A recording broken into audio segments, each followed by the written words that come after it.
Nos últimos dias, a condenação do humorista Léo Lins a 8 anos e 3 meses de prisão, somada a uma multa de quase R$2 milhões, reacendeu um debate antigo, mas necessário. Até onde vai a liberdade de expressão no Brasil? Léo Lins foi acusado de fazer piadas com conteúdos discriminatórios, voltados contra pessoas com deficiência, minorias raciais, vítimas de tragédias e outras situações extremamente sensíveis. Seus apoiadores dizem que isso é censura disfarçada de justiça. Já seus críticos afirmam que, em nome do humor, ele cometeu crimes e não humor. Mas quem está certo? O que realmente diz a Constituição sobre o direito de se expressar? E até que ponto a liberdade do humor pode servir de escudo para discursos que machucam, excluem ou reforçam violências históricas? Neste vídeo, a gente vai aprofundar isso com base na lei, nos dados e na história. Os limites constitucionais da liberdade de expressão, a lei do racismo e a punição a piadas discriminatórias. O impacto do humor na construção de ideias, inclusive em regimes autoritários como o nazismo, e ainda abordar temas delicados como a banalização do tráfico e do abuso infantil.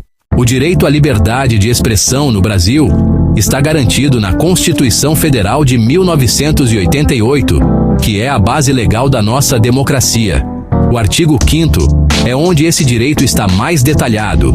Ele afirma: 4º, é livre a manifestação do pensamento, sendo vedado o anonimato. 9, é livre a expressão da atividade intelectual, artística, científica e de comunicação, independentemente de censura ou licença. 14, é assegurado a todos o acesso à informação e resguardado o sigilo da fonte, quando necessário ao exercício profissional. Isso quer dizer que qualquer pessoa tem o direito de se expressar livremente, por meio da arte, da ciência, do humor, da opinião ou da informação.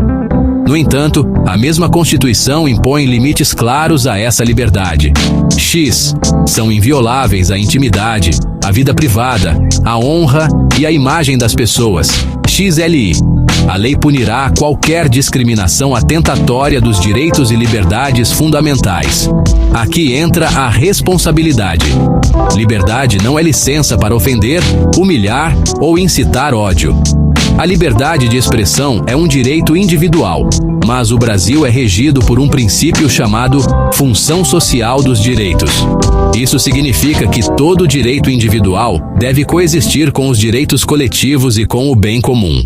Esse pequeno trecho da Constituição, inciso 10li do artigo 5º, é um dos mais poderosos e ignorados pelos defensores da liberdade sem limites.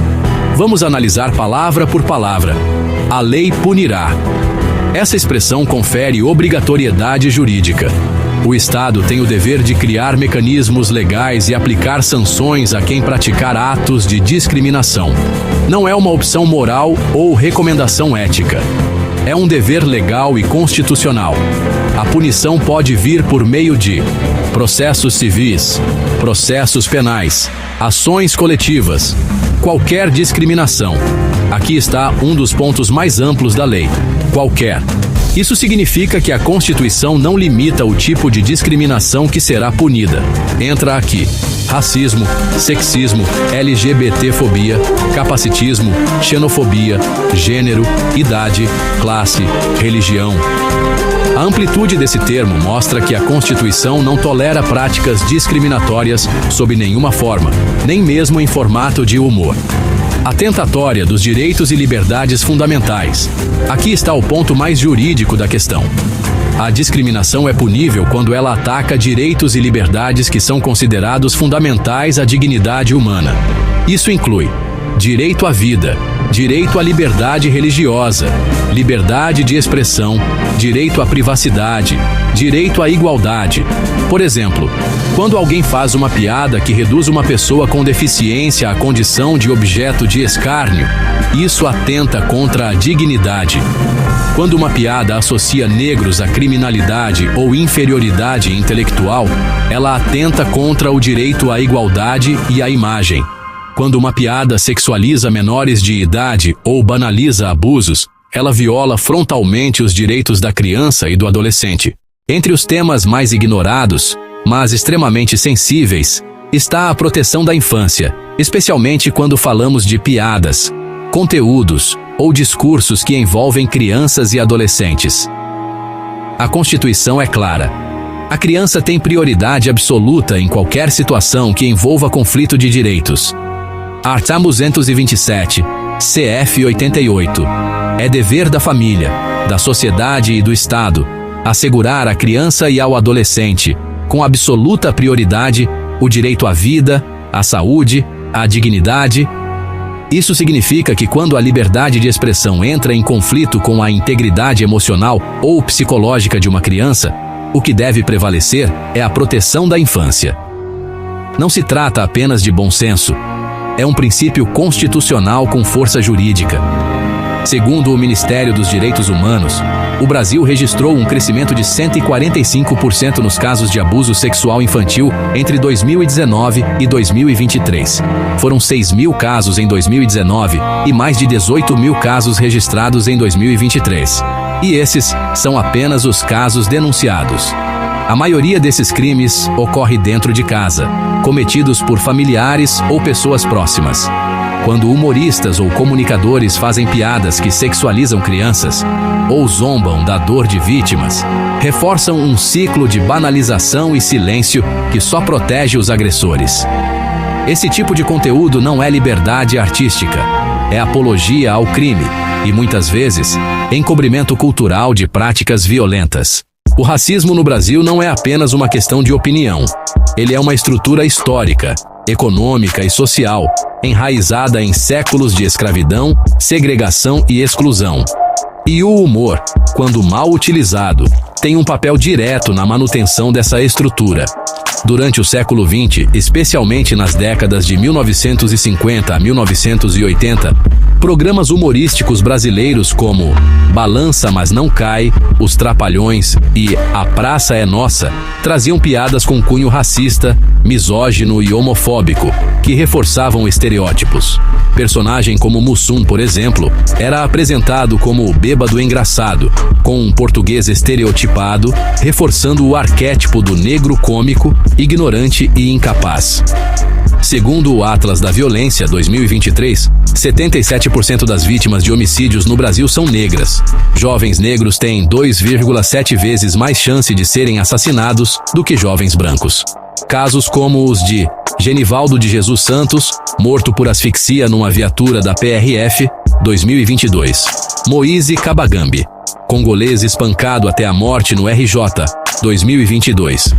Esses casos não surgem do nada. Eles vêm de uma cultura que desumaniza os negros e muita delas através de pseudo-piadas. E quando o humor zomba, ironiza ou generaliza negativamente negros, indígenas ou nordestinos, ele valida esse processo. O humor sempre foi uma ferramenta poderosa, tanto de libertação quanto de dominação. Historicamente, piadas e sátiras foram usadas para questionar o poder, criticar costumes sociais e provocar reflexão. Na Grécia Antiga, por exemplo, as comédias de Aristófanes ironizavam os políticos, as guerras e os deuses. Peças como As Nuvens ou Lisístrata eram formas de provocar o público a refletir sobre a moralidade, a guerra e o comportamento das elites. Esse tipo de humor sobrevive até hoje na sátira política moderna, como nos programas de comédia crítica, The Daily Show, Greg News, Porta dos Fundos, Choque de Cultura, nos charges e até nos memes de internet. Esse humor desestabiliza o discurso oficial e dá voz à indignação popular. O problema está quando a mesma ferramenta usada para criticar o poder é usada para atacar os vulneráveis. Piadas racistas, machistas, xenofóbicas ou capacitistas reforçam estigmas, zombam da dor alheia e desumanizam. O riso, nesse caso, não é libertador. É uma forma de perpetuar o preconceito social, de naturalizar a exclusão. Esse tipo de humor foi comum durante boa parte do século XX. No Brasil, personagens como o negro bobo, a loira burra ou o nordestino preguiçoso povoaram a televisão e os teatros, sob risos efusivos de plateias que não percebiam o dano simbólico causado. É uma forma sutil, mas cruel de dizer: seus sentimentos, sua dor, sua identidade não são dignos de respeito, são ridículos.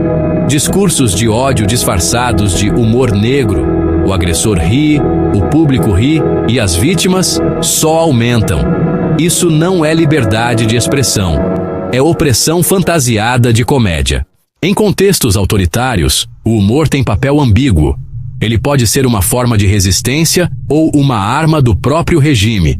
No nazismo, o humor era rigidamente controlado pelo Ministério da Propaganda, liderado por Joseph Goebbels. Piadas contra o regime eram consideradas traição e podiam levar à prisão ou à morte.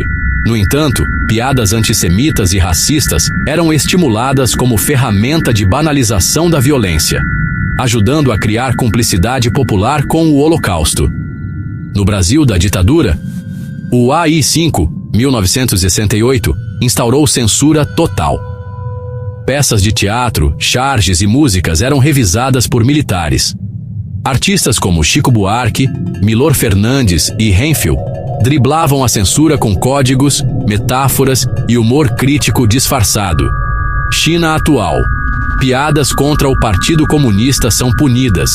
Comediantes que fazem críticas são silenciados, como ocorreu com o humorista Lee Haoshi. A chamada Lei Anti-Piadas, Lei 14.532/2023, alterou a Lei do Racismo e inseriu a injúria racial como crime equiparado ao racismo, com pena de 2 a 5 anos de prisão. Mas o que causa controvérsia é um ponto específico. Se a injúria racial for feita em tom humorístico, a pena é aumentada em até 50%. Essa medida foi aprovada para impedir que racismo disfarçado de piada escape da responsabilização legal. De um lado, juristas e ativistas dizem que é um avanço civilizatório. De outro, humoristas temem censura subjetiva. O caso Léo Lins, condenado em 2024 com base nessa lei, reacendeu a polêmica. O debate sobre liberdade de expressão não é simples. Ele não cabe em slogans. De um lado, temos o risco da censura, o medo legítimo de que vozes críticas e artísticas sejam silenciadas por leis mal interpretadas ou usadas politicamente. De outro, temos o direito à dignidade, a existência de pessoas que, por séculos, foram alvo de risos, chacotas e desumanização. A pergunta que ecoa não é: pode ou não pode fazer piada? A pergunta é: estamos preparados para arcar com as consequências das palavras que escolhemos usar, mesmo quando estamos apenas brincando? Liberdade de expressão não pode ser liberdade de agressão. E censura não pode ser usada como escudo para perpetuar violências históricas. O equilíbrio está na responsabilidade. Está em saber quem fala, para quem fala e com que intenção. Porque rir é necessário, mas rir com consciência é o que torna esse riso verdadeiramente livre.